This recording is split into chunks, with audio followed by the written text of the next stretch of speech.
Good morning, everyone. Thank you for joining us for this installment of Global Neuroscience Institute's Grand Rounds.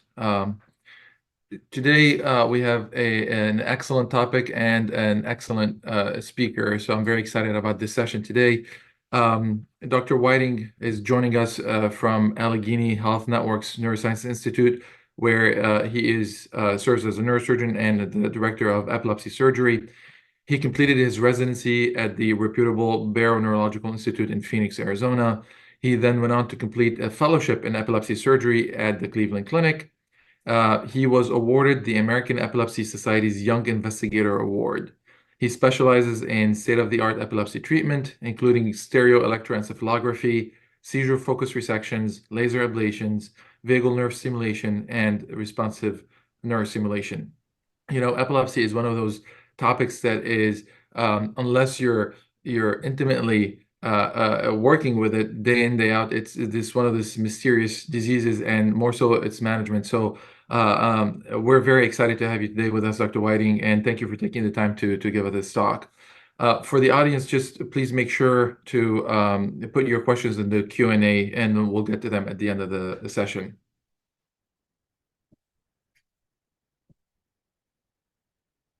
All right, can you see my screen? Yes, we can. I'm going to apologize. I know I already apologized to you, Dr. Rami. My kids brought home a little gift for me yesterday, cold.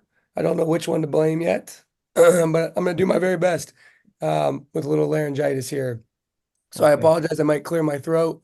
I might have to mute for a second and cough. This might be painful for some people listening, but I will do my very best to get through this and not have you be very annoyed at the end of it with my voice. But yeah, I'm going to be talking about new surgical options for refractory epilepsy. To Dr. Rami's point, epilepsy is something that not most people deal with. There aren't a lot of epilepsy surgeons out there. We have 3 in Pittsburgh, and you guys have a couple in Philadelphia, but it's not the most common thing to treat. So I'm just going to talk in general about what we know about epilepsy. And then I think we're very quickly going to start talking about surgical epilepsy, which is a big chunk of patients that have epilepsy. And then we'll talk about some of the new surgical options for epilepsy. What's really great is so much has changed just in the last few years. We have really come around, and many of the things we do are very cool. They're technologically complex. They involve robots, lasers, incisionless surgery, things like that. So people are always very interested to hear about it. I think the big thing is that we just have so many options for patients with epilepsy now that's important that everybody kind of knows what they are, because it can take a really long time for people to get the care they need in epilepsy, which we're going to talk about. And then I know there's a lot of med students on the line here. So we're going to talk about some of the research opportunities if anybody was interested in getting involved with us. So just in general here, epilepsy is when the brain has a seizure. The actual definition is that you have to have 2 seizures more than 24 hours apart. Basically means you can't just have one bad day. Usually there's a part of the brain that's causing all of the problem. This is a patient with hippocampal disease, which is a very common and very treatable form of epilepsy that we're going to talk a lot about today. But basically a part of this patient's brain is in there all the time trying to cause a seizure. And a seizure is just an electrical storm that takes over the brain. And most of the time medicines will control that, but in some patients it won't. And that's really what we're going to be talking about. This is an incredibly common disease. There's 3.5 million people around the United States alone that have it. That's about 1% of the population that have epilepsy. But we're not going to be talking about most of those patients. Most of those patients will actually be controlled with medicines alone, meaning they have a seizure, we put them on a medicine, and they stop having seizures. And that's wonderful. But it's only about 60% of the patients. About 40% of people, somewhere about 1.5 million people with epilepsy, the medicines will not work. And that's really what we're talking about today. These patients with what we would call drug-resistant epilepsy, medically refractory epilepsy, medically intractable epilepsy. This is a bad disease, and it's very common. And it used to be we didn't have a whole lot of good options for it. The reason this is a bad disease, I'm sure everybody here is taking care of a patient with epilepsy, they are on a tremendous amount of medicine most of the time. And these are not fun medicines. Anti-epileptic drugs tend to just slow the whole brain down. That's how they work. That's how they stop seizures. So these patients are basically being sedated all the time. It's very hard to do anything on those medicines. Every patient with medically refractory epilepsy is on very high doses, sometimes 4 or 5 medicines.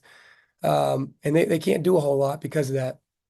These patients go to the hospital all the time. They often have skull fractures, they break bones, they get to know the local ambulance driver. If you look at all young people with epilepsy, they have a 2 to 4 times higher mortality rate than a patient that doesn't have epilepsy.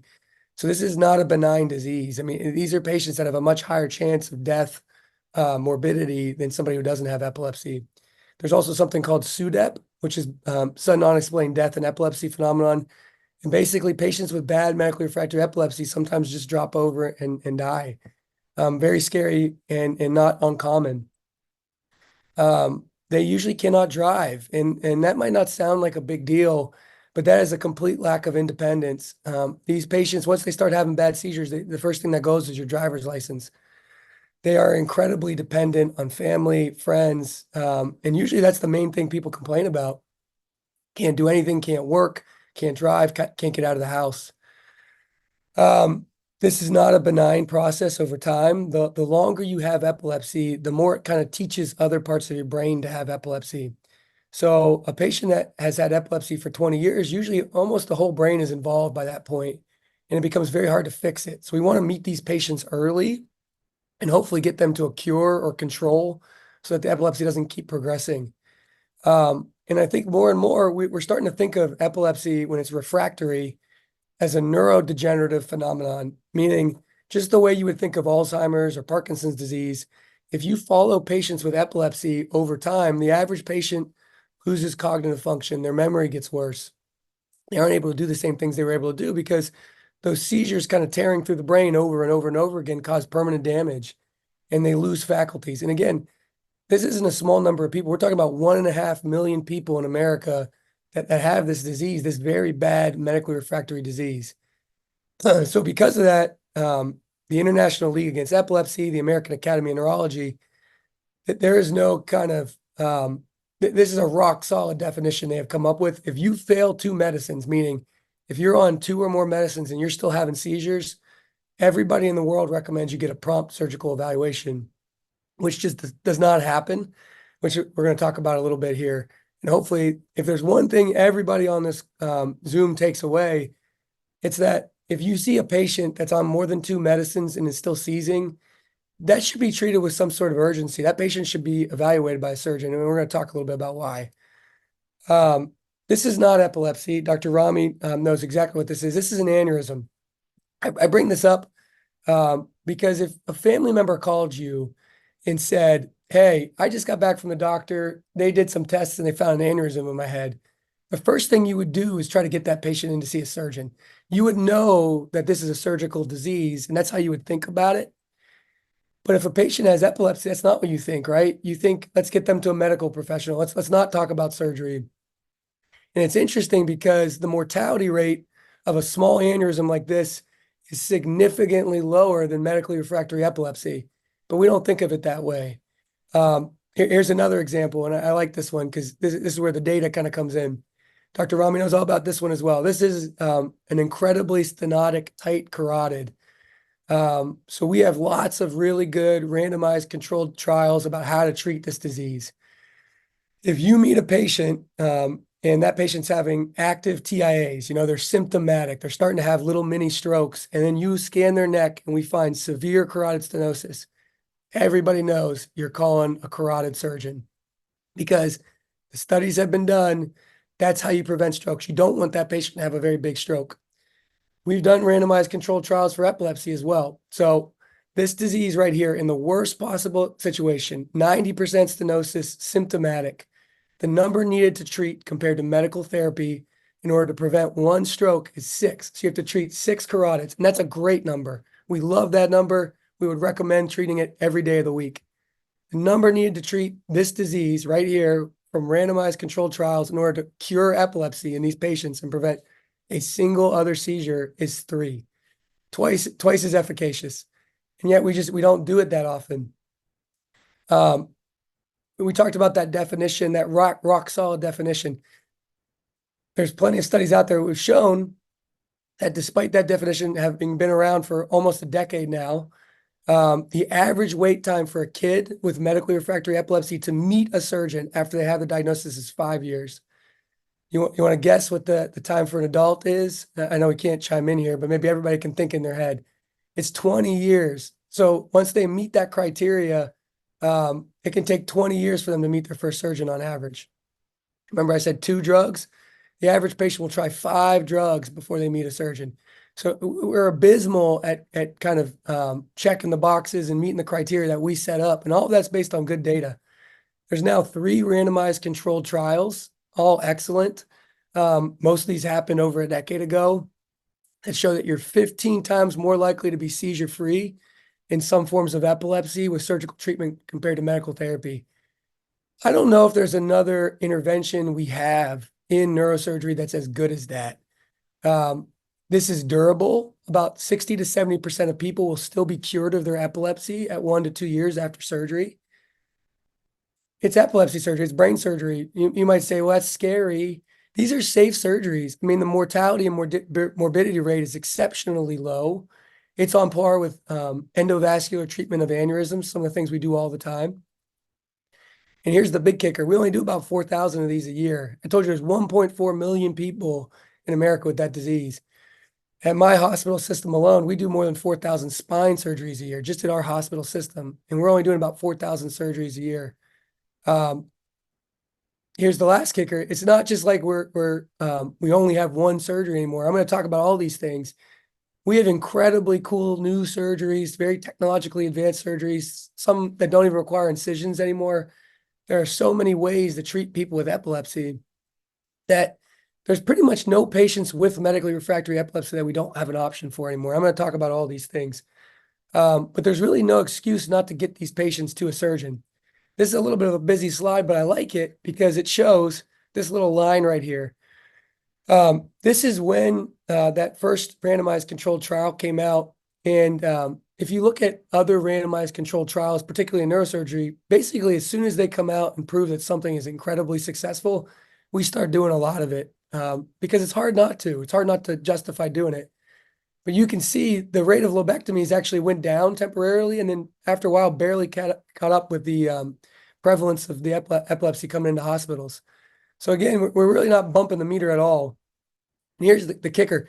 Every year we learn more and more that the longer it takes to treat these patients, the harder it is to fix. There's a couple studies out there that show if I can meet you within 5 years of meeting that criteria, I'm twice as likely to be able to cure your disease. Because the longer you have it, the more it kind of takes root, the more it takes over other parts of your brain, the harder it is to treat. Again, I keep coming back to that number, 20 years. I mean, 2 decades it takes for people to meet a surgeon. So that's kind of point number 1. I hope everybody will take home from this talk is that if you have a patient, no matter how you come across them, whatever walk of life, and they have had 2 different meds or more, and they still are having seizures, they should meet a surgeon or at least be evaluated by a surgical team. All right, enough of that. I'll get off my soapbox. So once we do meet a patient, let's say one of these patients does walk into our office. The first question we want to kind of answer is where in their brain is the epilepsy coming from? That can be incredibly hard to figure out. A lot of times these patients, if you get an MRI, it looks completely normal, but we know that some part of their brain is doing funny things. It's doing the thing it shouldn't be doing, and it's causing all the problems. That could be a little part of your brain. That could be a very big part of your brain. In some patients, it's coming from a couple different areas at once. In some patients, it basically comes from the entire brain at once. And all of those have to be treated differently. I always say it's kind of like playing the game of Clue. Your brain is this big house with all these mysteries in it. But somewhere in there, there's a murderer we're trying to catch. And a lot of these patients end up getting into what I call the alphabet soup, which is all the non-invasive tests we do. So we do all these different tests that don't involve surgery to try to figure it out. And every now and then we can figure it out. We can solve the game of Clue without doing surgery. But most of the time we can't. Most of the time this isn't enough information. We're kind of, if you think of the Clue house with the murder inside it. We're walking around the outside of the house. We're not going into the house. So that's when surgery gets involved. If we cannot figure out what part of the brain is causing all the problems, then we would like to put electrodes or some sort of device into the brain, have the patient have a seizure, and then see where it's coming from. This is how we used to do it. We really don't do this anymore, except in very rare occasions. Subdural grids were a really big, very invasive surgery where we would basically take off half of the skull and put a grid directly on the brain. And that grid would be listening to the brain all the time. And when the patient would have a seizure with the grid in, we'd see where it starts, where it spreads, and we could make an inference about where their epilepsy is coming from. But everybody on this Zoom is very smart, and I'm sure they know that the brain is very complicated, and it's folded over on itself many, many times. And a lot of the parts of the brain that cause epilepsy tend to be deep inside the brain. And if you look at this picture, we're only putting it on the surface. So this is a very invasive test, and it's not even a very good test. In the last 10 to 15 years, this has been replaced with this big mouthful of a disease, or I'm sorry, of a procedure called stereoelectroencephalography. We just call that SEEG for short. But basically what we do is we place electrodes directly into the brain. So we pass them through the brain. And each electrode has a bunch of contacts on it, as you can see here. And they're listening to different parts of the brain. And then when a patient has a seizure, we have this almost three-dimensional grid we've created inside the brain. And we can see exactly where it starts and where it spreads. And we're much better at figuring out where their epilepsy is coming from down to the millimeter. What patients like about it is it's incredibly minimally invasive. So we wrote up about almost a decade ago, you don't even have to shave hair to do this. We basically poke a little hole, take a drill a little 2-millimeter hole through the skull, and we pass the electrodes right down into the brain. When these patients go home after this surgery, they don't even look like they had surgery most of the time. It's very, very good at figuring out exactly where the epilepsy is coming from as well, because these electrodes, like I said, you can put them in the deepest parts of the brain, and we can create this three-dimensional map, again, down to the millimeter of exactly where your seizure starts and where it spreads. The reason I can do that is I use a robot to do it. This is ROSA. I spend a lot of time with ROSA. What I like about this surgery is ROSA makes it incredibly safe. Using a robot, not only is it minimally invasive, but I get to quote to patients that there's a 1% risk of something bad happening. And that 1% is usually bleeding or things like that inside the brain. And a lot of times that's even asymptomatic. So when you actually look at the likelihood of having a permanent complication from the surgery, it's on par with something like a diagnostic angiogram, like diagnostic tests. So in a lot of ways, we think of this like a diagnostic test because we're learning about the brain, we're learning about the epilepsy, and it's as safe as a diagnostic test. So this is a great, great surgery. I always think of it kind of like if you were going fishing and you're trying to catch as many fish as possible, you'd want to put as many hooks on your line as possible. And that's really what we get to do. So you can see here, this is one of my patients.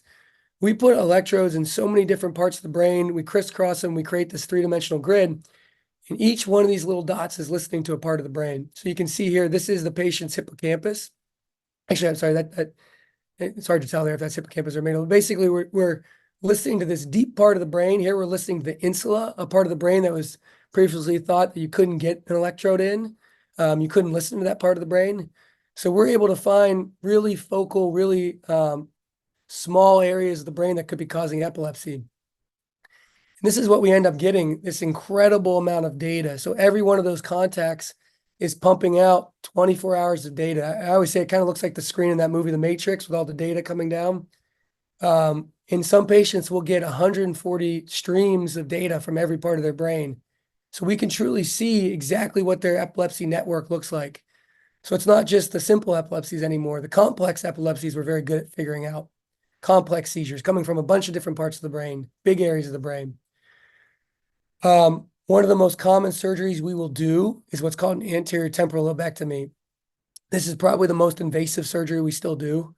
This is where we go in and we find out that the right temporal lobe or the left temporal lobe, a part of your brain that tends to be more low value real estate, people don't tend to miss it, is causing all the problems. This is what a lot of those randomized controlled trials were about. If a patient has temporal lobe epilepsy and we do a temporal lobectomy, they have a 60% chance of never having a seizure again. in the study. Now that we've gotten better at it, we usually quote 70%. So that means these patients that have had often daily seizures for decades, if this is what they have and this is the surgery they get, about 60 to 70% of the time, they'll never have a seizure again, cured. Most common reason for that is what's called mesial temporal sclerosis, meaning the hippocampus is shriveled up. When patients have right temporal lobe epilepsy, that's what we want to find, because that again, like I said, that's the best tolerated surgery. It's the most curable kind of epilepsy. That's what we really want to figure out. Just to show a couple patients, and everybody I put in here, they either consented or they're advocates now. They want to go out and talk about their surgery, or they were in the news because some of the things we did were kind of technologically advanced. So they all said it'd be okay to put their pictures in. This is Silas. Silas was a totally normal kid, basketball player, and then on his 17th birthday had his first seizure. His seizures got very bad, very fast. His mom got to know the EMTs that would come to his house about once a month so well, she had them all on a first name basis. He was basically being hospitalized, like coming in an ambulance about once a month from these really profound seizures. And everybody was very worried that he was going to be a SUDEP patient where he was high risk to just pass away from his epilepsy because he would stop breathing when he had seizures.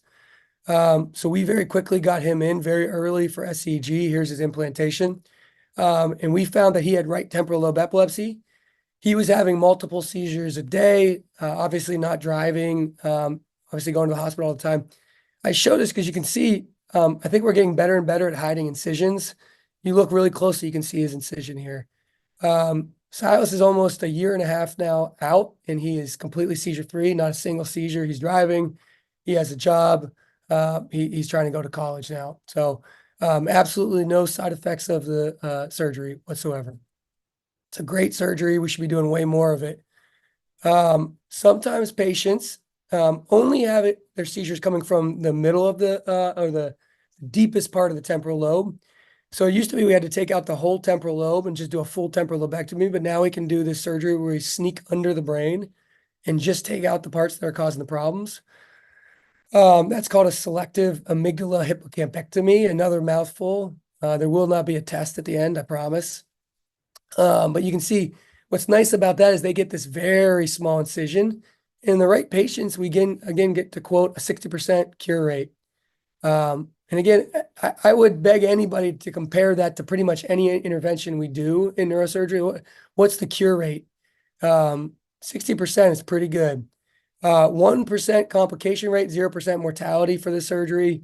And again, because we're leaving so much brain behind, they tend to be exactly the same after the surgery. There isn't a big cognitive change whatsoever. And that's what we're going for in all of these patients. Just because we kind of want to get through all the cool new things. One of the newer things we're doing is stereotactic laser ablation. Some people call this incisionless surgery. I mean, there is a tiny little incision. But basically the idea is if there's a part of your brain deep inside the brain that's causing all the problems, and let's say all the things on top of it are important. Like in this case, this is a patient who had epilepsy coming from this part of her brain, but this is her visual cortex. Meaning if we were to go in and take that part of her brain out, we'd blind her. That is not a surgery we would ever do to somebody. But how do we treat her epilepsy and leave her vision intact? And that's what this laser was invented for. So the laser, you can see it here, track where it was. We can pass a very thin laser down to the deepest parts of the brain. And then this is this bright spot is the part that we burnt. And we can basically burn with the laser a small part of the brain, destroy the part of the brain that's causing all of the epilepsy and leave everything else intact. Patients also like this treatment because, like I said, it's a very small footprint. I mean, we basically just poke a little hole in the skin to pass the laser down. So they get one stitch. They usually go home the next morning after the surgery. Laser is wonderful. The problem with lasers, it's a smaller surgery. So I always say it's like if you had a house fire, you wouldn't bring a squirt gun to put it out. You want to bring a fire hose. But if you just have a little fire, a squirt gun might be enough. So a laser is kind of like a squirt gun. We're not able to do very big burns, but here's a patient that had left hippocampal epilepsy, and we're able to just burn the part of their hippocampus that's causing all the seizures. In these patients, if you look at the studies that are out, this is a relatively new thing we're doing over the last 10 years. But it looks like about 50 to 60% of people will be cured with a laser. So it's a little less than if we did the full temporal lobectomy, but most patients will take that because they tend to do a lot better if we think the part of the brain that's above it is important for some reason. This is one of my favorite patients. This is Ken. This is Ken mean mugging for a picture for his local paper after he had surgery. Ken was a Division I basketball player, graduated college, started working, and all of a sudden got bad epilepsy. Pretty soon he was having multiple seizures a day, couldn't drive anymore, completely reliant on family and friends to get him around. Eventually had to go on disability in his mid-20s because he couldn't work, couldn't do anything, basically just stayed in his basement all day. Other than every now and then he had to go to the hospital for a bad seizure. We brought Ken into the hospital. We put all the electrodes in his brain, SEEG, and we found that only a very small part of his brain was causing all the problems. That was his left hippocampus. We felt that this part of his brain, the outer temporal lobe on the left side, was important, and we didn't want Ken to be any different. So we used a laser to burn his hippocampus, and Ken completely stopped having seizures. He's probably about to get his driver's license now. I think he's around 8 months out. No seizures yet. Looking to go back to work. Probably going to come off disability. So this is him playing basketball again. First time in many years, he said. Laser is wonderful. Ken liked the surgery because I didn't have to shave his head. He was worried about what his hairline would look like if I shaved his head. And basically just had one little poke where we put the laser in. So the laser has been a game changer for a lot of these patients. No more big surgeries for some of them, but it's really good for people with very focal onset epilepsy, meaning just a tiny little part of your brain causing all the problems. Sometimes that's not the case. So, I mentioned at the beginning of this talk, the average patient takes 20 years to meet a surgeon after they meet that criteria where they should have met one. That can be very tough because usually by the time you've had epilepsy that long, it's spread, it's kindled another part of your brain, meaning wherever the epilepsy started, whatever part of your brain was causing the problems, it's taught another part. So we talked about the hippocampus being a common place where epilepsy comes from. Sometimes you'll start out and you have two hippocampi in your brain, and one of them had all the problems for a while. It was causing all the issues, but then it teaches the other hippocampus to have seizures. So now you have both of your hippocampi having seizures. It used to be we had no good solutions for that problem because I can't take out both. You need one of them. This is Josh. Josh got diagnosed with epilepsy as a kid after a car accident and probably developed right temporal lobe epilepsy. He probably had epilepsy coming from his right hippocampus. By the time I met Josh, he was in his 30s, seizures every day, very poor memory. He'd had the epilepsy his epilepsy so long, it really kind of burnt through his brain. So we brought him in, we put electrodes in him, and lo and behold, he had epilepsy coming almost equally from the right hippocampus and the left hippocampus. Not that long ago, maybe about 5-10 years ago, most people would say there's not really a good option for you surgery-wise, other than what we'd call like palliative surgeries, or you should just try more medicines. Another game changer is the responsive neurostimulator. So for patients like Josh, this device came out, again, about a decade ago in terms of when we started using it in high volume. And this is a brain computer interface. This is a closed loop computer. It's a battery with a computer in it that we install in the skull so you can't see it. And then we run wires out of it and we put them directly in the brain. If I put those wires right into the part of your brain where your seizures are coming from, this little computer is in there all the time listening. And when you start to have a seizure, it'll zap it and stop it before it starts. We call it responsive because it tends to kind of learn over time. We can teach it to be better. So the longer you have this in, the more we kind of program it up, the better it gets. This has been one of those things that has revolutionized our ability to kind of provide an option for pretty much any patient with focal epilepsy. So if you have epilepsy coming from a part of your brain that's important, we would never take that out with surgery. But what we can do now is we can put one of these electrodes in, hook the computer up, and it can start stopping your seizures before they start. Or if you have epilepsy coming from both sides, this is a wonderful device. So here it is. This is Josh. You can see we put the battery directly in his skull right here. You can't see, but you can't see this bump on his head. And then the two electrodes go in from the back. Here's one, here's the other. They go right down the barrel of both of the hippocampi. Josh did great. He took about 6 months to get him fully programmed up. But he stopped having seizures. And that's not everybody. Usually this is more about controlling the seizures. But Josh completely stopped having seizures. He's interesting. I mean, most patients with RNS, we're usually not trying to go for a cure because it's a little harder to get a cure with RNS.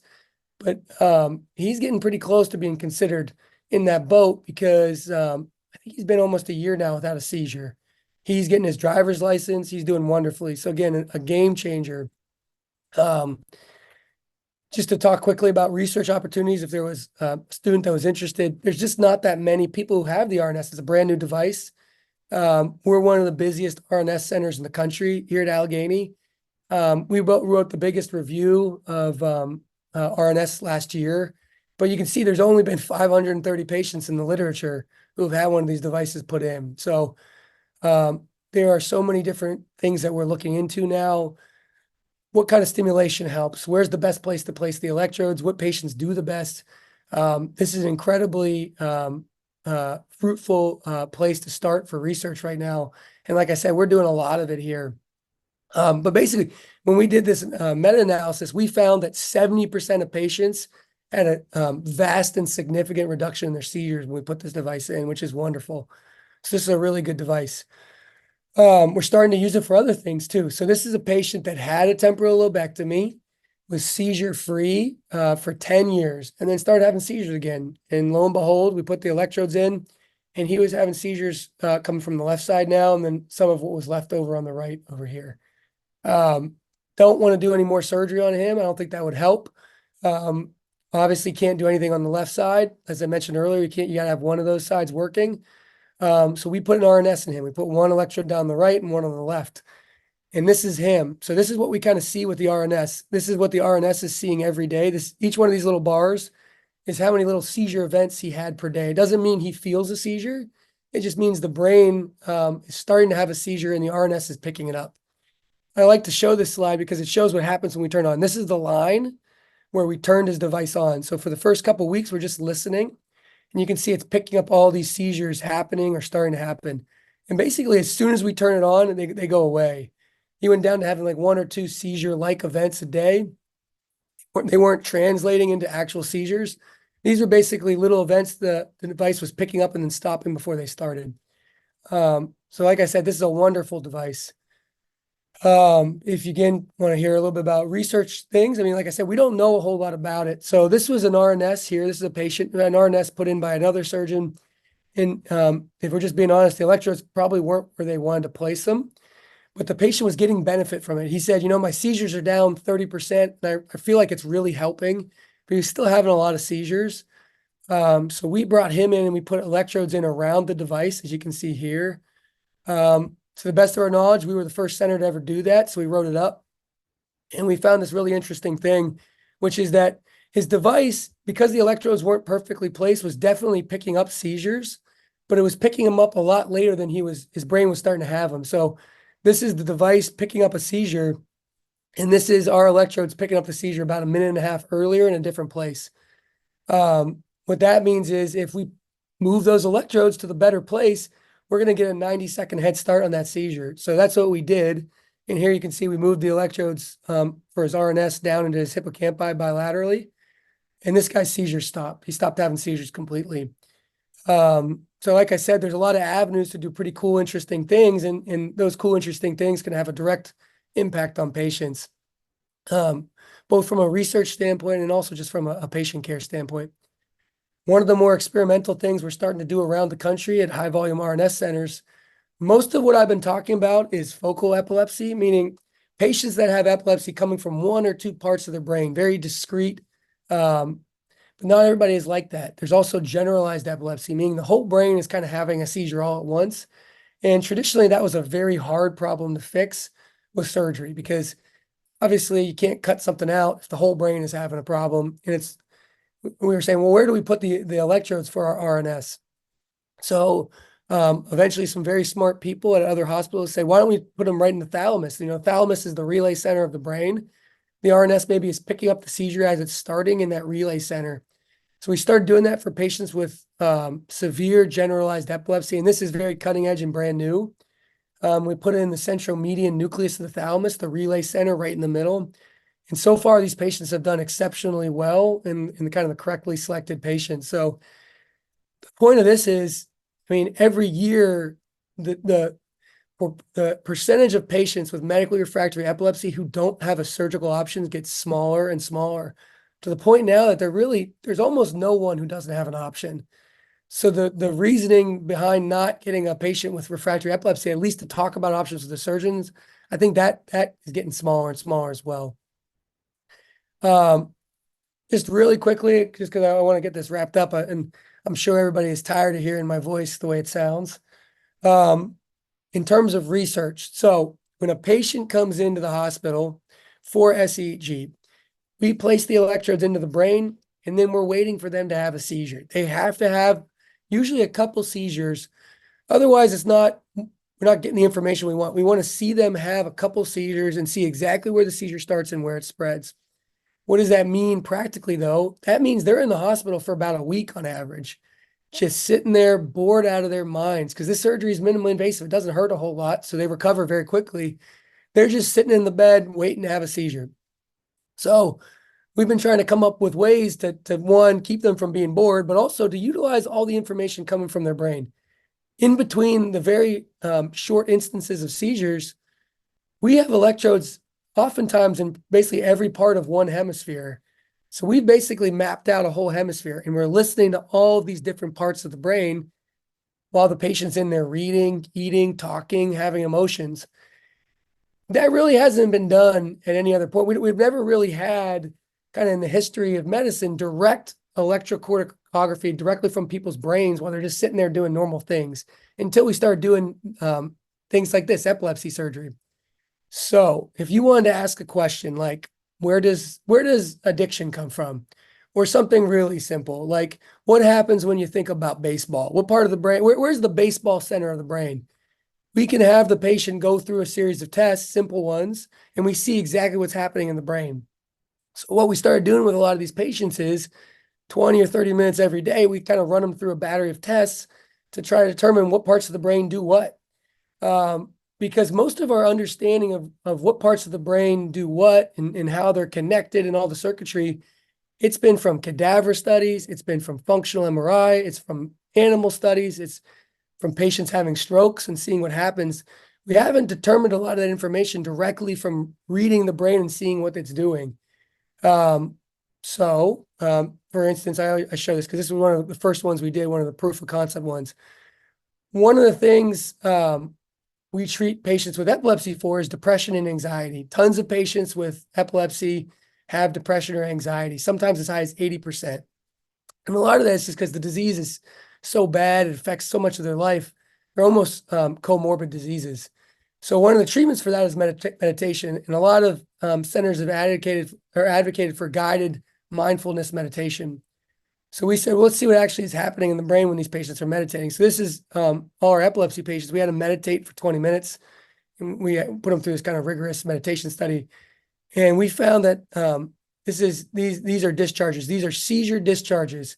When the patients were meditating, the amount of seizure-like discharges they were having went up almost tenfold. So the meditation was actually making them have seizures. And that's just a simple one. Right now we're starting to try to decode addiction. So we have our patients do tests of craving, incentive salience, compulsion, and see which parts of the brain are activated, see which parts of the brain are involved in addiction, behavior, things like that. Ultimately, we're hoping to find a target for addiction and then maybe treat patients with addiction with a novel kind of closed loop system. Very quickly, I could probably talk all day about all this. There are other devices we do. There's one called a VNS.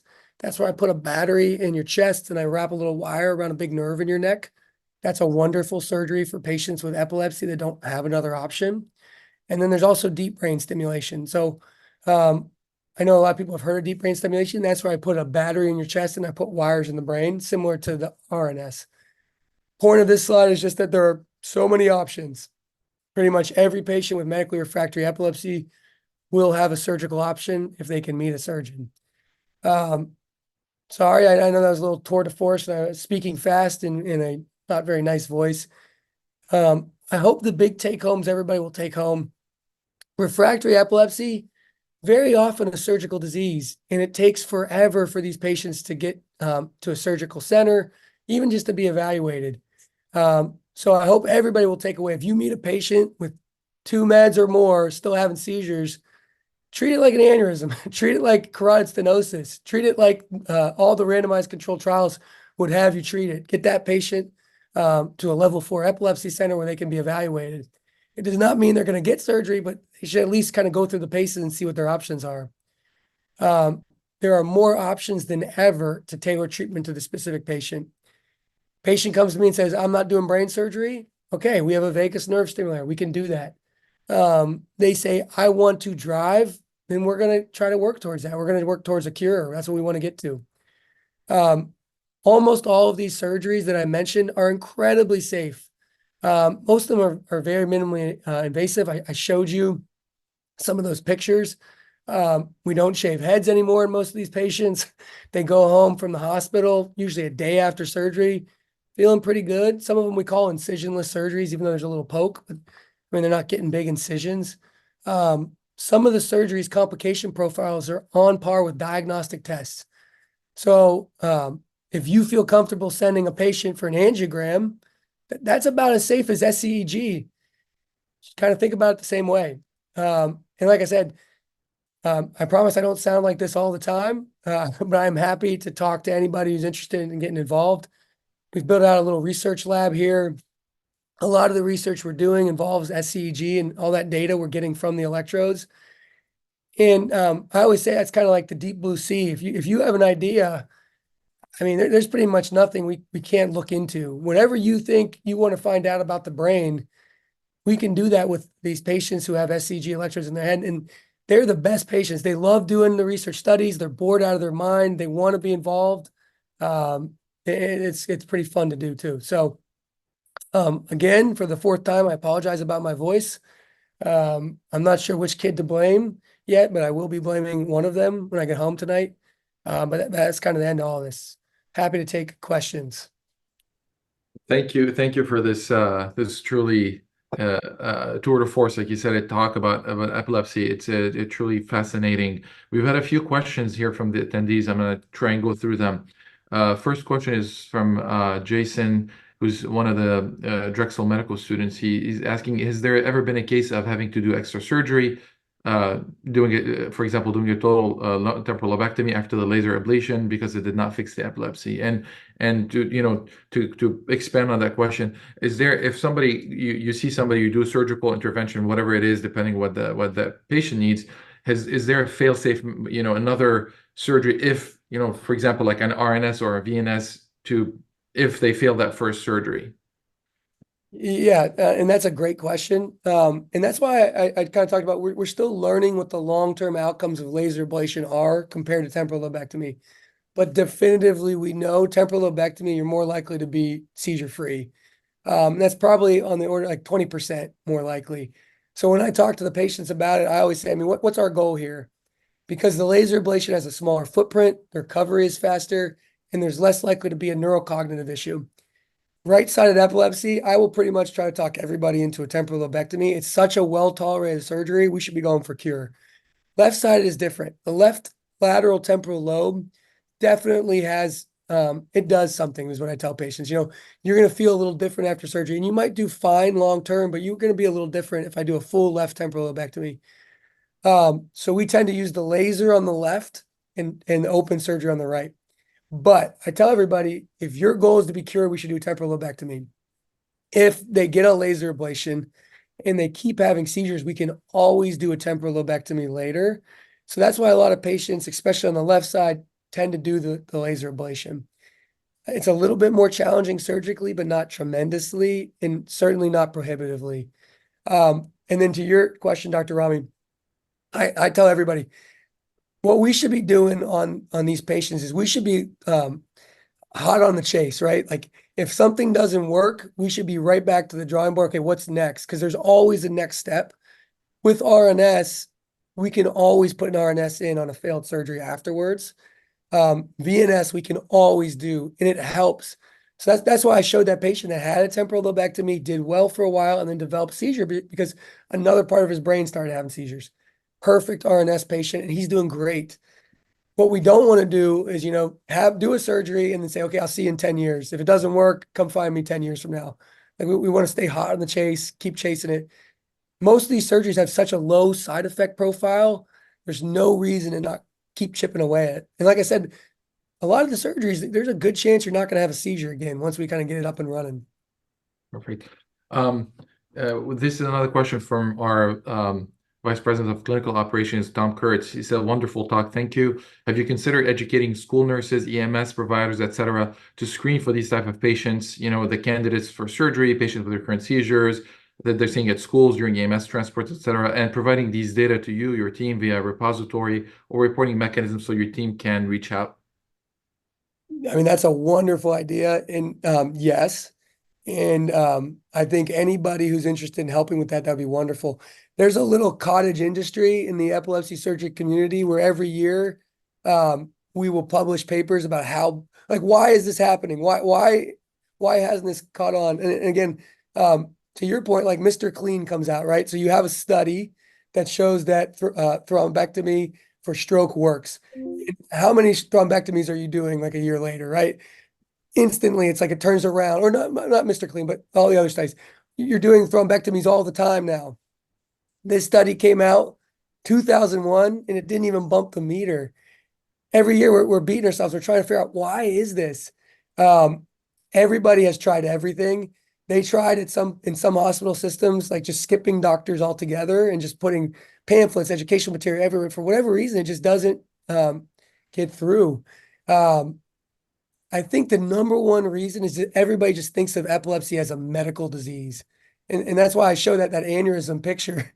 Nobody thinks of an aneurysm as a medical disease, but we watch them all the time. It's like epilepsy. And as well as anybody, a 1 millimeter aneurysm, what's the chance that causes a problem over the rest of your life?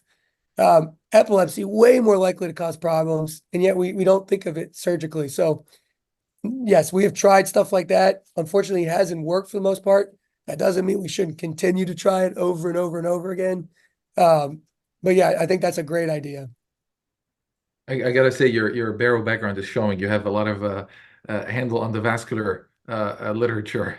We have a couple of more questions, but in the same sense, and you've answered them. Why is there reluctance from epileptologists to recommend surgery, and why is there such a delay? Is it fear of surgery, pharmaceutical influence on neurology, epilepsy?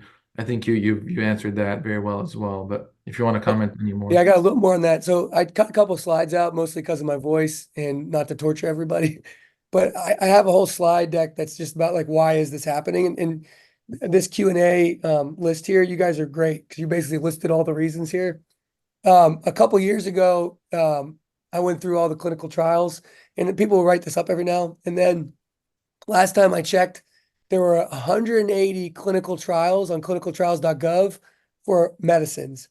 And there are 20 or so different medicines. Every year, pharmaceutical companies come out with a new silver bullet medicine. This is going to be the one that cures epilepsy. And there's 180 trials. Last time I checked, 27 trials for surgery. There is no surgical lobbying group. We now have more devices, so I think that's helped a little bit. But for a long time, the only surgery we had was resection. And there's nobody out there from like a business standpoint pushing that. So that was number one.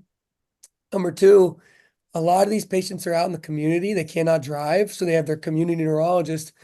Or they're being treated by a primary care doctor a lot of times for their epilepsy. And either they don't know or they don't want to give up the patient. That happens a lot. And I think there's some truth to that in the sense that if you send your patient to us and we put an RNS in them, they're going to be coming to us for a long time after that. I mean, that's going to be our patient from now on. So yeah, I think those are all reasons. I think the biggest reason is it's just really easy to try another medicine. Your patient comes back 6 months later, still having seizures. Let's try another medicine. I got 20 of them, and this new one is the one that's going to work. how long do you give that before you say it doesn't work? I mean, when you try a medicine, you can't just say, okay, we're going to try for a week. You try for 6 months. And all of a sudden they're on their seventh or eighth medicine and you're 10 years down the line. So I think you guys kind of listed them all here. Dr. Hakma is one of our vascular neurosurgeon. He said, commented, great talk, and said, when do you consider VNS? VNS was the first device we had. So it was either open surgery or VNS. It came out about 25 years ago. We have no idea how VNS works. Again, I put a little battery in your chest and a wire in your neck, wrap it around the vagus nerve. We think somehow by stimulating the vagus nerve, which is a really big nerve, it just disrupts all the seizure networks in your brain. It's the least successful of all the surgical interventions I have, but it's still better than another medicine. So we do it in patients who have generalized epilepsy and they don't have any other surgical option, or in a patient that does not want to do brain surgery. And there are a lot of those, or you're too sick, too old, whatever it is, you're not a good candidate for open brain surgery. The VNS is a wonderful device. It's an outpatient procedure. About 5% of those patients will stop having seizures, and about half of them will have their seizures cut in half. It's not as good at seizure freedom, though. So we try to find one of the other options. If we can't, we do VNS. Another question, how can AI help RNS? A great question. Come work with me and help me figure it out. Who was that? I think that's one of our medical students as well, Jason. So here you go. You can reach out to Dr. Whiting, and you can come up with a grant for that. I mean, you saw that sheet, right? Where I showed all that data coming out of an SEG. That is like a tenth of the screen. I mean, we had to get gigantic screens just so they could look at all of it at the same time. There's no way to process that data if you're really trying to do it on like a spectral analysis or event-related potentials, like all these kind of like really in the weeds ways of looking at the data, unless you use either AI or some sort of machine learning. So that's what we have a partnership with CMU we set up over the last 2 years, Carnegie Mellon, and some of their data scientists work with that right now. I don't understand it, but I would love for someone to come in and work with me on it if you were interested in it. Right. There's a lot of questions. I'm going to try and go through them. So one of them is, are there any patient characteristics that have been identified as causative or predictive factors increasing a patient's risk for medically refractory epilepsy versus epilepsy responsive to medication? Yeah, lots of things. Genetics. Another slide I cut out. The most common thing we want to find is when we order an MRI, we see something funny on it. So if you have a lesion of some kind, like basically a funny looking spot on your MRI, that usually means you're more likely to be medically refractory. There's other little things that they found, but for the most part, anybody, risk factors or not, can develop either refractory or non-refractory epilepsy. Another, again, I'm going to combine two questions here. What is the success rate for cure for lesionectomy such as cavernoma resection, AVMs, and is there a surgical role in patients with scarring due to severe head trauma? Yeah, so these are all that's almost three separate questions because those are three separate reasons that you develop epilepsy. Obviously, AVMs, if it's a big enough one, I mean, that can be a vascular phenomenon, right? And you know all about that, obviously. And that usually means treat the AVM and then maybe the seizures get better. Cavernous malformations. The cavernous malformation is not causing the seizures. It's the brain around it. And I think you mentioned I came from the barrow. We cut all those out. Every cav mal we saw came out. And the teaching was you had to take the rim out too. And that's how you cured epilepsy. And that's not really how we think about it anymore. So now if a patient has a cav mal and their primary problem is epilepsy, a lot of times we put SEG electrodes in those patients. And wouldn't you believe it, that a lot of times we find out it's not, let's say you have a frontal cav mal. We'll put electrodes in your hippocampus. And wouldn't you believe it, a lot of times it's the hippocampus causing all the problems. So taking out the cav mal is never going to fix their epilepsy, which is their primary problem. Cavernous malformations, being a lesion, can just disrupt your whole brain network. And that's another kind of paradigm shifting thought process that we're trying to get to kind of around the country now, which is what is the primary problem here? If it's epilepsy, it should be treated like epilepsy. And a lot of times that means putting electrodes in. And then trauma is very complicated. Same thing, though. The only way to figure that out is to put these electrodes in. And that's what's so wonderful about SEEG. It's a minimally invasive surgery, but I can put electrodes everywhere. I can put electrodes in the frontal lobe. I can put them in the insula. I can put them in the temporal lobe. So these really complicated traumatic patients, I have one coming up next week. She has signs of scar, both hemispheres everywhere. I'm going to put electrodes everywhere and we'll figure it out. Another question is, I have seen VNS been used for obesity. Have you seen significant weight loss in patients that undergo VNS for epilepsy? So the only two things that VNS is currently FDA approved for is depression and epilepsy. But there are definitely people who have done VNS for everything under the sun. And there's, again, a pretty big industry out there, both with a strong kind of clinical research apparatus, but then also with a strong industry apparatus to find new indications for VNS. I have not seen on a large scale patients lose weight, but I definitely have people say they did. I have definitely seen patients say their mood is better. So I think the depression thing is probably real in a lot of patients. But that no insurance company at this point really approves VNS for depression because the data was a little more wishy-washy than it was for epilepsy. So it's in a weird position where it's one of the few things we're FDA approved for, but insurance is saying no. So we're pretty much only doing it currently, the VNS for epilepsy. And I misspoke a little bit. That's the device I use. There's a new device called Vivistem that's used for stroke. So those are kind of the things that are out there right now that are FDA approved. In terms of obesity, I haven't seen that yet. We did deep brain stimulation for obesity here on a small scale. Maybe someday. Another question is, you mentioned you plan to look into addiction. Would this include where in the brain is the addiction to cigarette or narcotic drugs be located? You got it. So there's a fun little thing you can do right now. You can go to PubMed and you can type in invasive EEG or stereo electroencephalography, SEEG, basically recording directly from the brain, and then type in addiction, and there will be 0 papers on it. 0. Nobody has looked at that. All of our understandings of what part of the brain are involved in addiction, craving, compulsion, it's all basically from indirect studies, mostly fMRI, lesioning, things like that. Or every now and then somebody just put a DBS in somebody, put a deep brain stimulator in somebody for one of those things. There's a doctor at Penn, Dr. Casey Halperin, who's incredibly intelligent, smart guy, who's doing a lot of the work in DBS for those things in obesity. But nobody has really defined what that circuitry looks like. We think it involves the amygdala, the orbitofrontal cortex, the nucleus accumbens, the insula, all things I put electrodes in every single patient with temporal lobe epilepsy. So there's a lot of overlap in the big Venn diagram between what we're looking at in patients with epilepsy, where they have electrodes, and what we would want to look at in patients with addiction. So that's kind of the big study we're getting off the ground now, and I think that's going to be a really big one. So yeah, long story short, yes, we are looking at that. There's lots of places and there's a lot of things to do.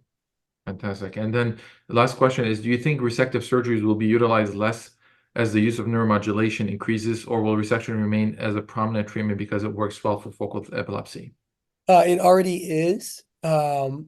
Laser ablation is definitely being used a lot more. And neuromodulation is definitely being used a lot more for 2 reasons. Actually 3. Number 1, smaller footprint. So the surgeries are smaller. Patients like that. Number 2, the surgeons don't have to be as good at surgery. So one of the reasons I went to Cleveland Clinic to learn is because they're a very busy open resector. I mean, they do tons of resections every year, and that's kind of becoming a dying art because there's all these other options. So there's already so few resective surgeries done around the country. They're kind of being swallowed up by a lot of these other interventions. So most surgeons aren't, to be honest, super technically proficient in doing them. And I think it's almost like aneurysm clipping, right? Like they're like a basilar tip aneurysm. Who's going to know how to clip those in 20 years? So when you need to clip one, it's going to be harder to do. So I think that's also like a kind of like a self-fulfilling prophecy where we're doing less and less because surgeons are less comfortable with it. And then the last one is the more we learn about RNS, the kind of better we get at it. What we're finding now is that the RNS isn't just it sees a seizure and stops it. It also is about network modification, just having it in there kind of on a lot throughout the day changes the seizure network in people's brains. And that can be good for patients in a lot of reasons. Rewiring their brain can help them kind of, maybe their memory gets better over time, maybe they do better over time. So, yeah, long answer, all that. Short answer, yes, we're going to do a whole lot less of it. It is still a wonderful option. If I meet a patient with right temporal lobe epilepsy, I am trying very hard to get them to a right temporal lobectomy. There's no better way to get to driving, no better way to get to working again than a right temporal lobectomy. Perfect. Well, thank you very much. This has been a truly fascinating, absolutely fascinating talk. I will look forward to keep in touch and to look what, we're excited to what you have in the future with all your studies going on. We took an hour of your time despite you being sick, so thank you so much for giving this wonderful talk. I'm sorry about my voice. I sound totally normal every other day of the week. Well, thank you, and thank you, everyone. Thanks, everybody. Feel free to email me if you want to get involved.